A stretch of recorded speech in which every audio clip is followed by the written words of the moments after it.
Hello students, in this lecture we will be dealing with the analysis of beams by using flexibility matrix method. Basically, uh, there are two methods for the matrix analysis of a structure. First is a flexibility method and the second is the stiffness method. So here in this lecture we will be discussing the flexibility matrix method, especially for the beams. So first of all, we'll start with a quick understanding about what the matrix method is all about. What is a flexibility method based on flexibility matrix equation? Also, the base of the stiffness matrix method, the stiffness uh, uh, equation. Also, what is the relation between a flexibility and a stiffness equation? What does this term flexibility and stiffness means, and all this we'll discuss in this lecture, and later on we'll discuss some of the examples based on the analysis of beams using flexibility matrix method. So first of all, we need to understand what is flexibility. See, if structure or anything is flexible, then it means it is not rigid, and if it is not rigid, then it is a stiff structure, we can say. So there are two things, like one thing is flexibility and the other thing is stiffness. So if anything is flexible, obviously it means it is the not stiff. So, and if anything is stiff, then obviously it will not be a flexible. Or if anything is more flexible, then it will be a lesser stiff. And also, and the same goes, like if something is more stiff, then it will be a lesser flexible. So as the flexibility increases, the stiffness decreases. For example, a rubber band is a flexible material. A rubber band uh, can change its shape on the application of load. So it is much flexible than a glass. Glass is not a flexible material. So on the application of a load, or on the application of a tension force or a compression force, it will break because it is not flexible.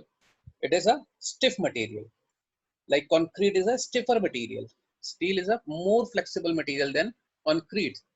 So basically, stiffness is inversely proportional to flexibility, we can say, or we can say stiffness is opposite of flexibility.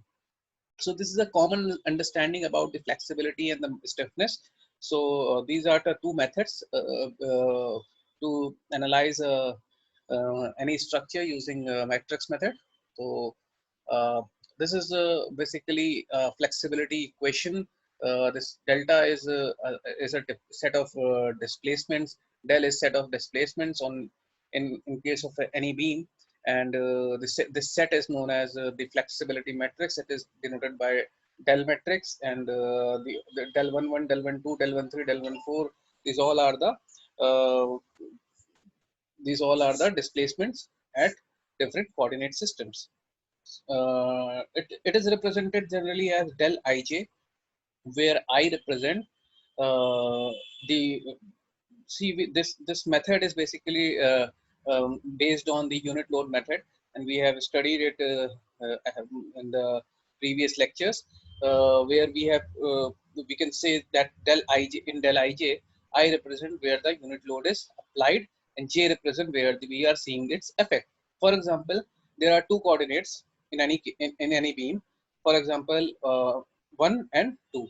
So if the unit load is applied on first coordinate, and we are seeing its impact on the first coordinate itself, then the this del ij will become del 1 1. But if the unit load is applied on the first coordinate and we are seeing its displacement on the second coordinate, then this del ij matrix will become del 1 2.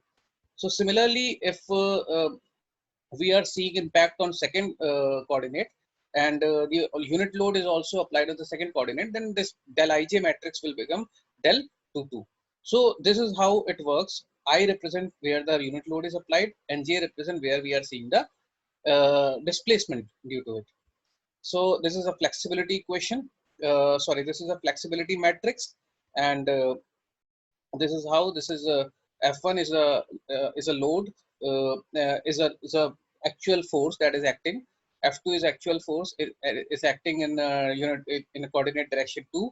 F3 similarly will be a force acting in a coordinate direction 3. So 1, 2, 3 are the coordinate directions in which we are concerned with.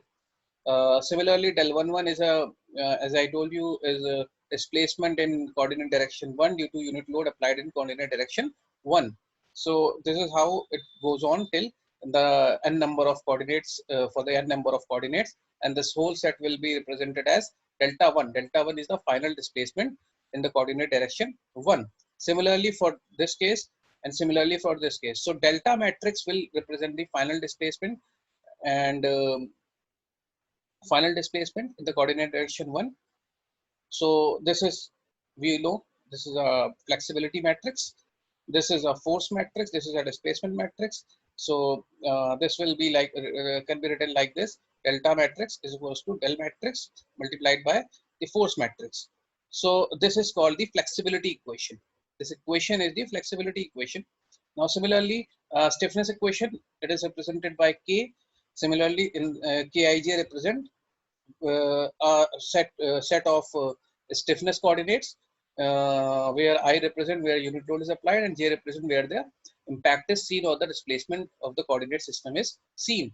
So similarly, this K11, K12, K13 till K1n, and similarly this whole set is called the stiffness matrix, that is K. So in the similar way, it can be represented like this, and this equation is called the stiffness equation. This equation K matrix, delta matrix, and F matrix is called the stiffness equation. So basically, now we have got an idea about the stiffness matrix equation and the flexibility matrix equation. It is very simple. Uh, just we need to understand its relation. So we'll be dealing with the relation between flexibility and the matrix, stiffness matrix. This is a flexibility equation, and this is a stiffness equation. Uh, so on comparing both the equations, the thing goes on like this. Uh, from here, the value of F is substituted. Sorry, the value of uh, the whole equation. See, the delta term is common in both the equations. So what we'll do, we'll multiply a K inverse to both the sides. So on multiplying K inverse both the sides, this K inverse, this K matrix cancels down, and a K inverse comes to this side. So again, from this equation, we can say that equation number 1.1, that delta matrix is equals to the del matrix multiplied by force matrix. So we'll put the value of delta matrix from here into this equation, and the equation can be written as like this. Similarly, F matrix will cancel down, and what we get? We get del matrix is equals to K inverse matrix. This simply denotes that del flexibility is inverse of stiffness, or stiffness is inverse of flexibility. So this is how we can easily prove that flexibility is always inverse of stiffness. And whenever you are asked to show a relation between a stiffness and a flexibility matrix, you will simply derive this equation, and you can easily conclude that stiffness is always inverse of flexibility. Now, let us understand the whole analysis process of by using this flexibility matrix method by a simple case of a beam. Uh,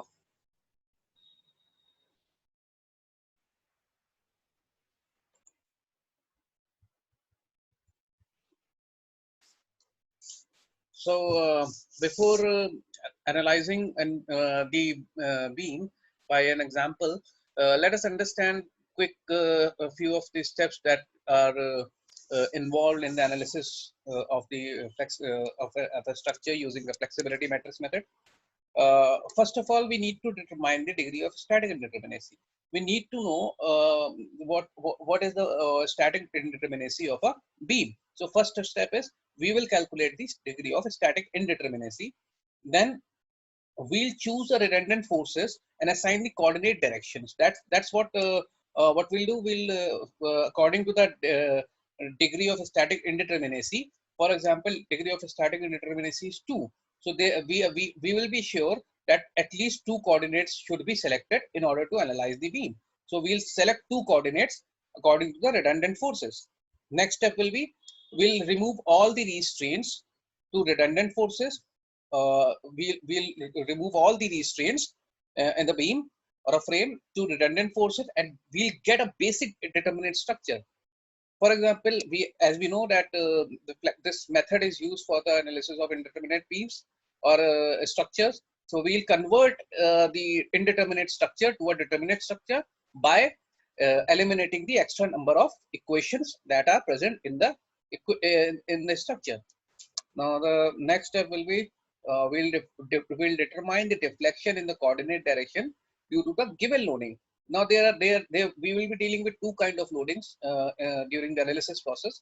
First loading will be the given loading that is coming on a structure, and the second will be a unit load. So this here we are talking about the uh, deflection due to the present loading on the structure.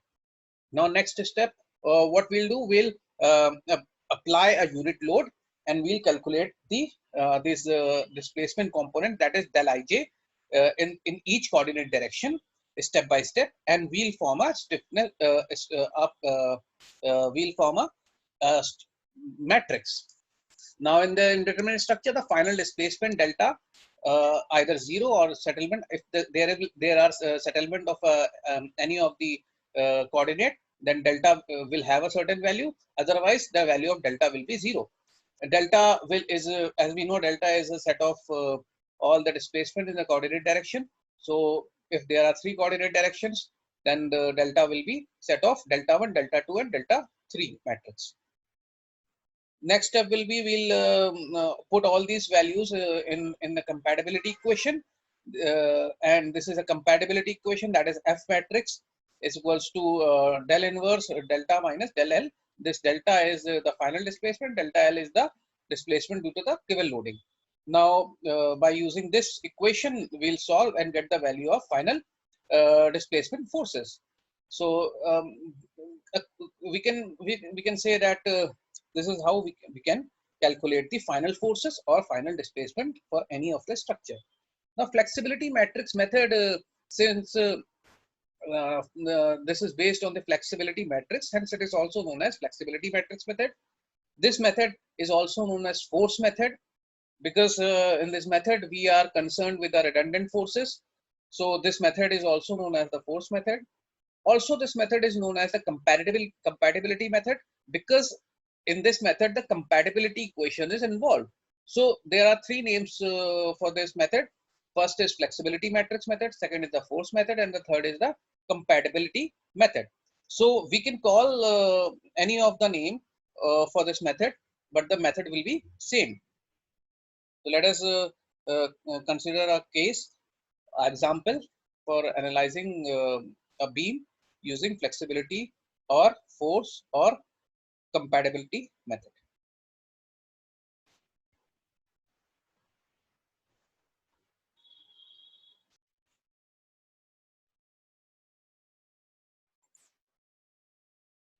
Now this is example. Here it is a cantilever beam. In fact, a propped cantilever beam. You can say it is a continuous beam because there is not just one support. There are 2 supports.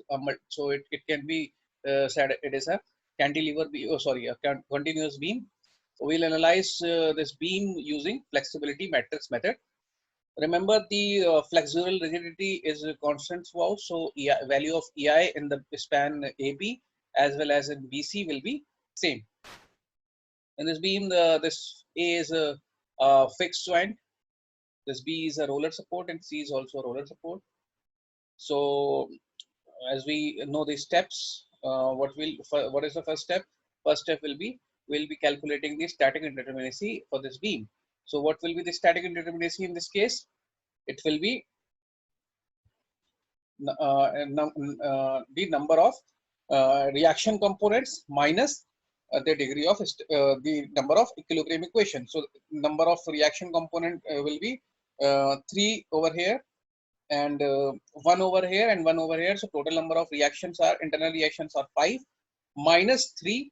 So the degree of static indeterminacy will be is equals to 5 minus 3, that is 2. So we can conclude that at least 2 coordinates should be selected in order to analyze this beam. So if MA and MB are selected as a redundant, so then the release structure is independent simply supported beam, that is AB and BC. So we have already discussed in the step part here, key remove the strain to redundant forces and get the basic determinate structure. So we can clearly see that by removing two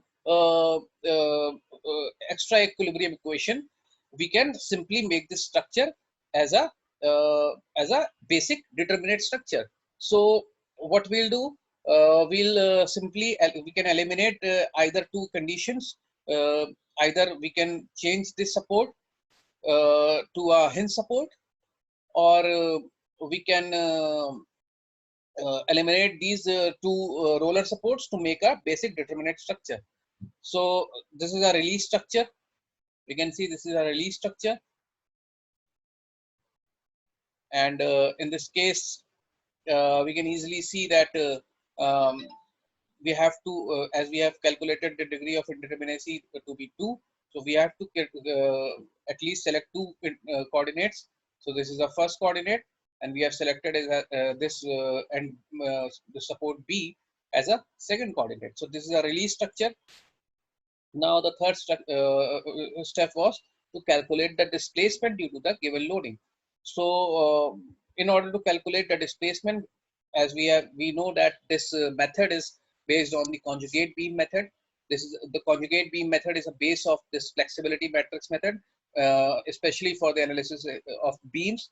So what we'll do, we know that for the flexibility, sorry, for the conjugate beam method, we need to first draw the bending moment diagram and then the M upon EI diagram. So for this structure, M upon EI diagram will be like this. If it is a simply supported beam AB, then the M upon EI diagram will be like this. This will be a parabola due to the UDL, and this will be a triangular loading due to the this unit load of this concentrated load of 80 kilonewton.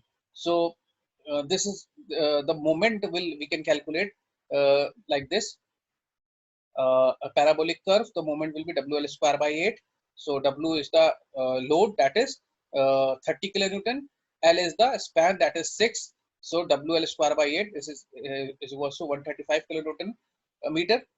It is 135 kilonewton per meter. Sorry, 135 kilonewton meter. And similarly, in this case, in the span BC, it is WL by 4. So WL by 4 will be, here the span is 4. So W80 multiplied by 4 divided by 4. So it will be 80 kilonewton meter. See, 80 kilonewton meter, a triangular loading. So this is a basic M upon EI diagram. And as we know, for the conjugate beam, this works as a loading diagram for the real beam. So this will be the loading diagram, and it will be like this. So first of all, we need to calculate the delta 1L. This is the displacement in the coordinate direction 1 due to the given loading. And the given loading is this parabolic loading as well as this triangular loading. So we'll calculate delta 1L. Again, I am telling you, delta 1L is the displacement in the coordinate direction 1 due to the given loading. So as we know that by conjugate beam method, if we are concerned to calculate a displacement in the real beam, the displacement in the real beam, the deflection in the real beam will be is equals to the shear force for the displacement in the real beam will be is equals to the shear force in the conjugate beam. So here this delta 1L is the displacement. We can simply say it is a rotation. So it will be shear in the shear at A in the conjugate beam, because why shear at A? because at A coordinate direction we have selected A as coordinate direction 1. So this delta 1L will be equal to shear at coordinate direction 1 in the conjugate beam. So what will be shear at A? It will be simply as RA. This is a RA dash. So shear at this point will be due to this upward RA dash. RA dash is the reaction due to this 135 upon EI parabolic loading. So it will be uh, it is it is a half of this, and the load of this parabolic loading is 2 by 3 of 135 pi EI multiplied by the span. The span is 6 meters, and it will go half on this support and half on this support. That is why it is multiplied by 1 by 2 over here. So it can be calculated to be 270 upon EI. Similarly, in the coordinate direction 2, it is coordinate direction 2 is this part. Here it will be shear in uh, shear uh, shear force over here plus shear force over here. So shear force over here will be equals to RB dash. So we can simply say RB1 dash. Just a second.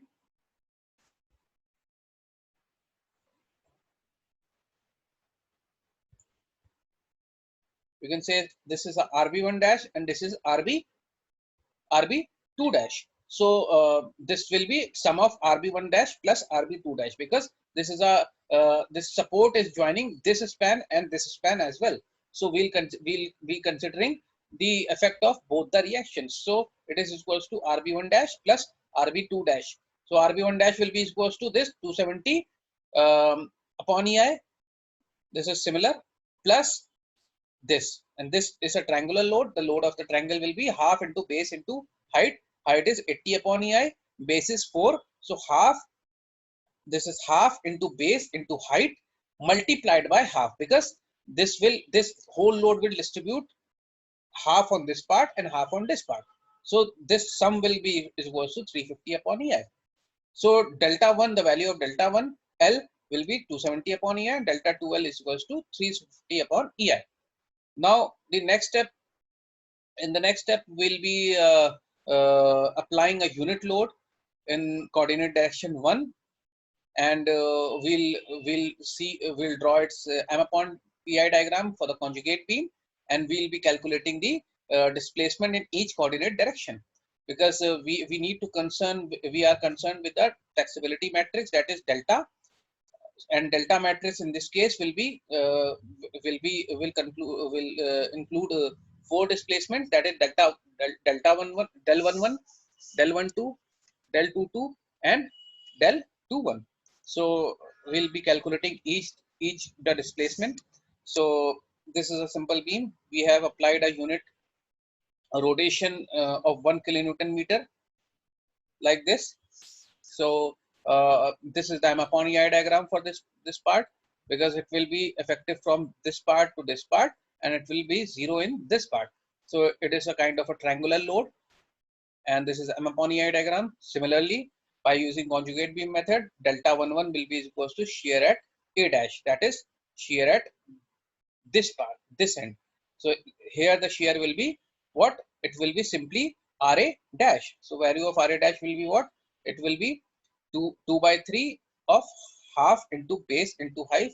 Height is 1 upon EI, base is 6. So it is 2 by 3 of half into base into height, that is 2 upon EI.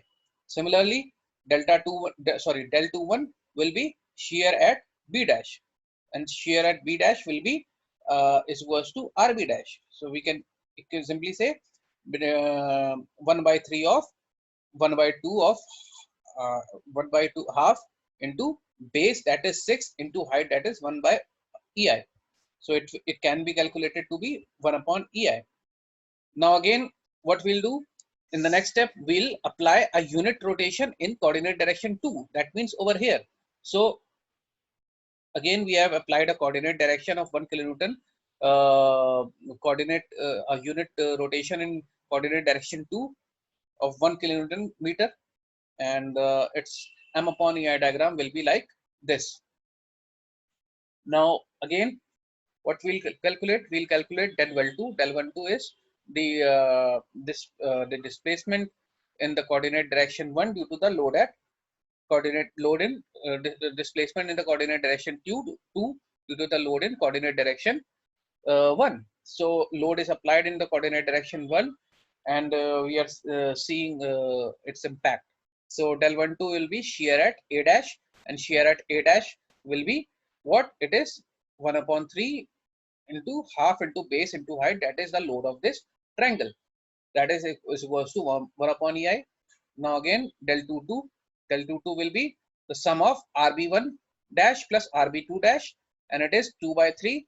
In the similarly, as we have discussed in the previous case, this is 2 by 3 of half into base into height plus 2 by 3 of half into base into height of this triangle. It is equals to 10 upon 3i.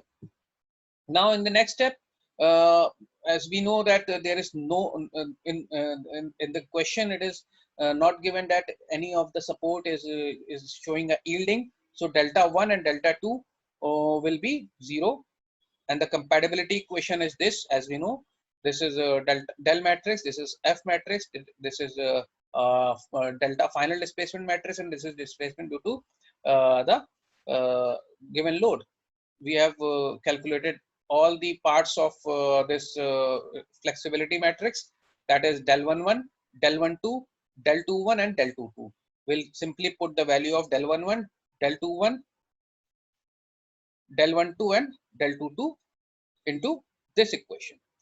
This is multiplied by F1 F2. This is the final force in the coordinate direction 1 and force in the final coordinate direction 2. Is equals to this delta 1 and delta 2 is 0, so it will put 0 0 over here, and this del L we have already calculated. Del 1L 270 upon 3i, and del 2L is equals to 350 upon 3i. So we'll put the value over here, 270 upon 3i and 350 upon ei. This can be solved by using matrix calculation, and the final forces F1 and F2 can be calculated like this. It will go over there. This matrix will go this side, and it will become inverse matrix, and we will solve it by the inverse method. And the final forces F1 and F2 can be calculated to be minus 97.06 and minus 75.88. So F1 is equals to minus 97.06 and F2 is equals to minus 75.88. These are the these are the final forces in the coordinate direction 1 and 2. Now we can easily draw its final moment and bending moment diagram. Now this is the this is what we have calculated. This was we have taken the coordinate direction was 1 as a clockwise, but our value sorry but our value for F1 is negative, so it shows that we have chosen a wrong direction, and we'll correct its direction to anti-clockwise. Similarly, we have chosen the coordinate direction 2 in this direction, and the negative value simply shows that the direction was wrong, so we have to correct to the opposite direction.